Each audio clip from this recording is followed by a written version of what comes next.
One question for each game. Heath, I'll give you the first one. Seattle at the Chargers. How confident are you in the wide receivers in this game? Seattle at the Chargers. I'm starting both the Seahawks without really any question. I'll start Mike Williams without any question if Keenan Allen's out. If Keenan Allen plays, then Williams and Allen are low-end number 2 wide receivers, but I'd slightly prefer Williams. Pittsburgh at Miami. Jamie, we starting any Steelers this week? I don't fear Najee Harris if you put him in perspective. He's not going to be a top 10 running back, but he has scored 12 or more PPR points. I believe it's in 4 of his 6 games this season. So he's still returning number 2 running back value, low-end number 2 running back value. And this Dolphins run defense, I know it was a little fluky last week with Dalvin Cook because it took the 53-yard touchdown run at the end of the game or in the fourth quarter, or second half, whenever he scored, excuse me. But I think Najee is going to get enough volume. I like the fact that they've started to throw the ball to him a little bit again. Maybe it's the steel plate being out of his foot. But I think Najee still is a number 2 running back. And I think Deontay Johnson, I'll go back to your stat about the 7 targets per game versus the Dolphins. It's now 6 guys after both Justin Jefferson and Adam Thielen did it last week. Now the number got lower. So you were at 14 points per game for those first 4 guys. Now it's 13 points per game because that's where Adam Thielen ended up.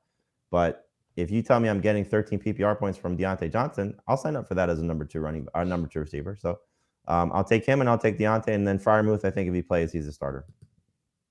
Yeah, so it's been there's actually been 5 wide receivers with 7 to 9 targets. That's what I was looking at because that's where Thielen is basically every week. And then Diggs had 11 targets. But the 5 wide receivers with 7 to 9 targets, I think all of them have scored except Jefferson, who had 100 yards.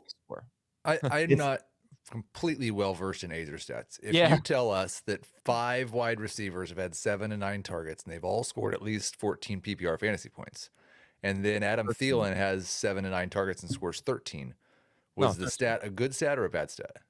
It's good. They've all done well. If you get 7 targets, you're just muddying it up. It's 6 receivers that have at least 7 targets against the Dolphins. All 6 have scored at least 13 PPR points. Yeah. There you go. I don't know why you have to go 7 to 9. Take things out. Because that's what it was for Thielen. Yeah, because for example, when I was looking it up for Thielen, if a guy gets 12 targets, that doesn't really tell me anything about what Adam Thielen's going to do because he never gets that. He gets right 7 to 9, basically every week. Deontay Johnson, on the other hand, gets a lot more than that. But Johnson's an interesting case. He's got the 8th most targets among wide receivers and the 32nd most yards or something. So he's scoring this weekend. He defies all of these stats. He's so bad per target. His first touchdown comes this weekend. All right, Jets at Broncos. Who is the best Wilson in this game? And do you trust any wide receivers? Heath, do you trust any wide receivers? Russell Wilson is the best Wilson in this game. I believe in his Wolverine blood. I'm sure he'll be out there and playing. Cortland Sutton's the only wide receiver in this game ranked inside my top 30 at wide receiver. Jerry Jeudy's just outside. He is a boom-bust number 3 wide receiver. Would you guys start Cortland Sutton or Deontay Johnson? Sutton.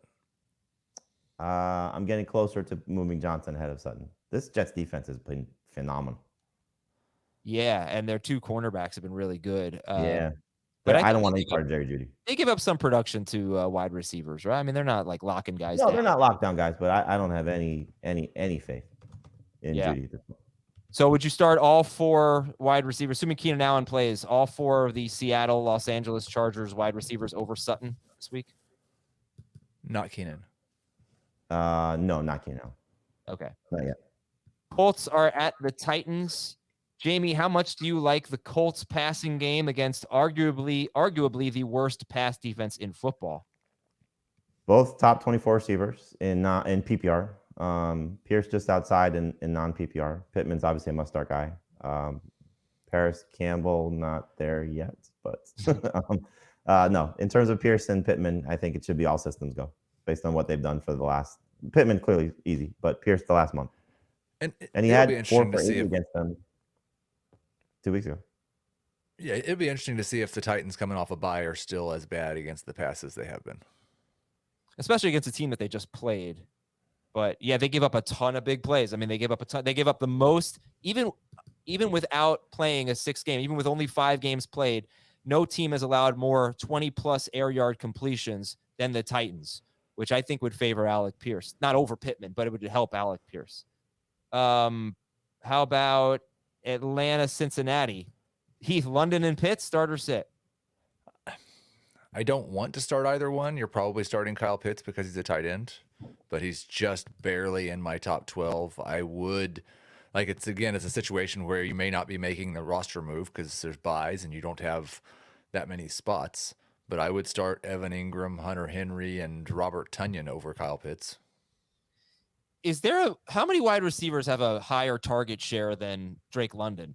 He's had, I think, a 28% or higher target share in 5 straight games. It's such an irrelevant number for him. You know who's really close?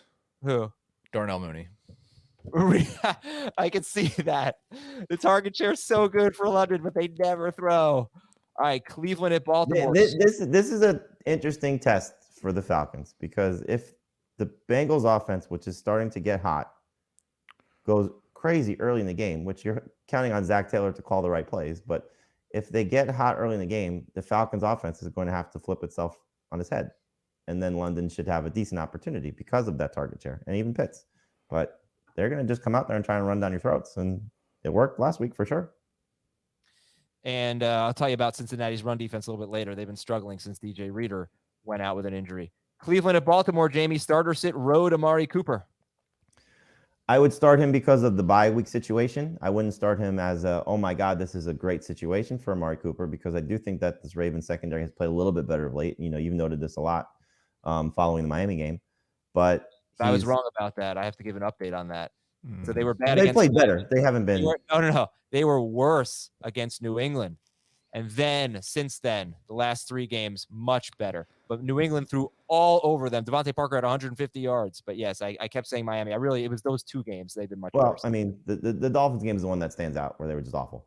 In any event, they played better of late. And, you know, you're counting on road Amari Cooper to still be successful. But last week was a fluke. You know, you got lucky that he scored a touchdown. So he's a back-end wide receiver too this week. Houston at Las Vegas. Start or sit Brandon Cooks? Heath. Me. Okay. High-end number 3 wide receiver. Depends on who you have. If you start 3 wide receivers, you're starting him. But I've got him right behind Amari Cooper, right in the Juju Smith-Schuster, Alec Pierce range. I like the fact that they're a touchdown underdog here. So I expect them to be chasing points, even if they do try to give Damian Pierce his 20 carries. I like the fact that Nico Collins is a little bit banged up coming off their bye week in terms of what that should mean for Brandon Cooks. I don't like the fact that he didn't practice on Wednesday for whatever reason. Mostly should be a vet day, but I never get why they get vet days coming off a bye week. Like, what's the point of that? Yeah. By the way, I'm using all my stats of the games early here, but Nico Collins has outgained Brandon Cooks 4 straight weeks. That's what I'm saying. I like the fact that he's banged up a little bit. Yeah.